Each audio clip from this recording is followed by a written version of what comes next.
Guys, ito ha. Bago sana kayo mag friend request sa mga tulad namin, o alam nyo namang nagninegosyo yung tao, no? So, bago sana kayo mag friend request, accept nyo na dapat, no? Accept nyo na maisama talaga kayo sa tag ng mga yan about sa kanyang mga business offer or motivations. Kasi meron kasi mga tao kasi na ako na-encounter ko na yan guys ha.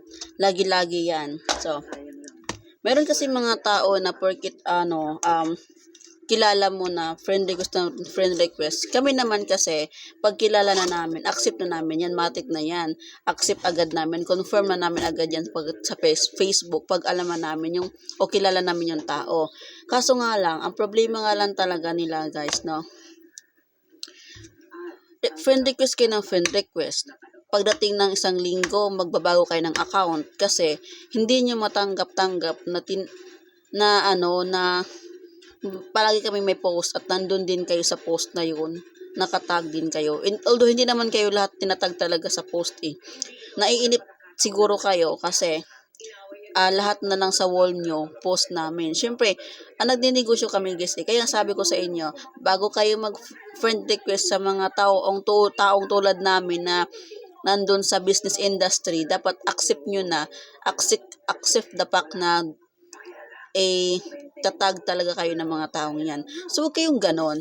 Kung hindi nyo pala kaya na maitag kayo, maisama kayo sa mga motivation siya o sa mga business offer niya, so, huwag na kayong mag-friend request, no? Kasi pangit naman kasi yung pabago-bago kayo ng account. No, makikita ko, magbago naman ang account siya, pero nung nakaraang linggo, nag-friend request sa akin yung taong yun. Ngayon, makikita ko na nagbago naman ang account. Kasi na siguro, naiirita sila doon sa mga post namin, no? So, kung ganon, kung di nyo kayang tanggapin, wag na lang po kayong mag-friend request sa tulad namin, no?